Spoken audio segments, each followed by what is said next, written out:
No, it's still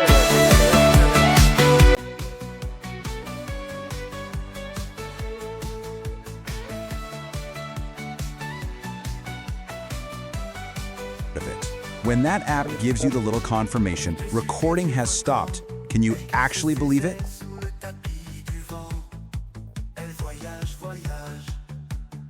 there you go.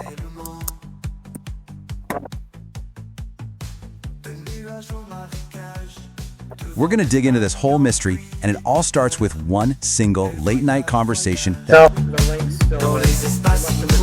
Okay, so picture this. Our story starts in a place we've all been, a casual, late-night audio chat. The vibe is super relaxed, just a few people talking. You know the scene. It feels familiar, it feels private. Yeah, I'll leave it. But that feeling I'll leave it unrecorded even though it's still recorded anyway. kicks off with this totally simple, totally reasonable request. One of the speakers notices the recording icon is on and says, "Hey, can you turn that off?" They just want to speak a little more freely. And that's something we can all relate to, right? Just wanting a small, private corner on the internet to say what you're thinking. And then, almost before the words are out of their mouth, another user just drops this absolute bombshell. It doesn't matter, they're recorded anyways. And bam, right there, that is the exact moment the whole illusion just shatters. I mean, if turning off the recording doesn't actually stop it, then what in the world is that button even there for? Now, here's what makes this whole situation so fascinating. You have to understand who is actually in this chat room. These are not your average users, fumbling around trying to figure out the app. No, this is a super technical community. These people live and breathe this stuff. They know the system's dirty little secrets. The host of the chat is a guy named Alberto Daniel Hill.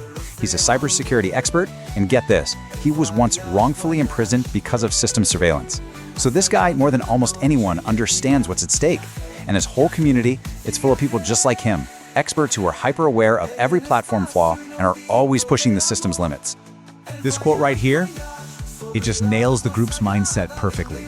It's describing one of the members as having a PII phobia, that's personally identifiable information. Basically, a deep, deep fear of their personal data getting out. For these folks, privacy isn't just a preference, it's a core belief, which makes their reaction to all this even more powerful. So when you hear them joking around, saying things like, "Okay, the recording is off now we can really talk," they're not being naive. It's what the source material calls performative cynicism. They absolutely know they're still being recorded, but they just kind of accept it with this sense of resignation, choosing to connect with their community even with all the risks. So, what is actually happening here? Let's do the full reveal. It's time to pull back that digital curtain on the user interface and see the cold, hard, technical reality of what's happening on the platform servers. Yeah. On your end, what you see is a nice, friendly banner. It tells you the recording has stopped. It makes you feel like you're in charge. But the reality? The recording is persistent. It never stopped. The audio file is still being created, still being stored on the company's servers. That button is a complete illusion of control. It literally changes nothing. And the scale of this is, well, it's just staggering.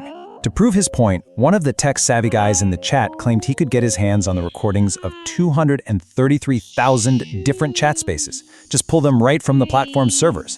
I mean, think about that. 233,000 supposedly private, or at least temporary, conversations, all of them captured and stored away.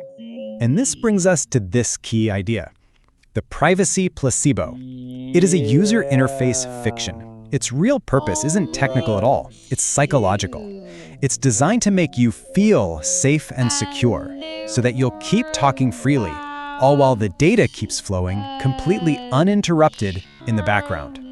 Which, of course, leads to the billion-dollar question, why? Right?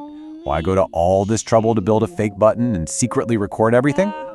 Well, as you can probably guess, the answer is all about the incredible value packed inside our conversations. This whole operation is based on an economic model that the scholar Shoshana Zuboff perfectly named surveillance capitalism. It sounds like a big academic term, but the idea is actually pretty simple. It's an entire economy built on taking our private human experiences, in this case our chats, and treating them like free raw material. And then that material gets crunched into data that can be used to predict and even influence our behavior. So here's how that pipeline works. First, your conversation gets captured. Step 2, an AI chews on it, analyzing everything from your emotional tone to your personality traits. Step 3, It builds a detailed profile of you. And finally, step 4, that profile gets monetized, sold off to third parties who want to sell you something or change your mind about something. And the ways they use this data are just deeply intrusive. It's used to train AI to have a more human personality, which makes them more persuasive. It's used to analyze our emotional state, even flagging things like aggression levels. But here's the most alarming part, something the users in the chat were speculating about. It could potentially be used for predictive health analysis, correlating the sound of your voice with biometric data to guess if you might have future health problems, like heart failure. It's a huge leap from analyzing what we say to analyzing who we are. So where does all of this lead? I mean, a business model that's built on tricking users and mass surveillance isn't just unethical. It is on a direct collision course with some major global regulations. Let's just walk through this for a second. Using AI to recognize emotions, that can lead to discriminatory profiling, and the EU's new AI Act calls that high risk. Personality profiling, that can create massive algorithmic bias in things like getting a job or a loan, and it might just be flat out prohibited soon. Predictive health stuff, that's an unvalidated medical diagnosis, and it's a huge violation of GDPR. And the constant recording itself, that breaks all party consent laws in a lot of places, which say everyone in a conversation has to agree to be recorded. The big takeaway here is really clear. This isn't some legal gray area they're playing in. This whole business model is fundamentally at odds with where global privacy law is heading. The fight is definitely heating up, and regulators are starting to put up some serious walls against these kinds of intrusive practices. And so that really leaves us with this final lingering thought. When the very platforms we use to connect with each other are designed from the ground up to mine value from our most personal conversations, it really makes you stop and wonder, in a world of constant, invisible listening, can any conversation we have online ever be truly free?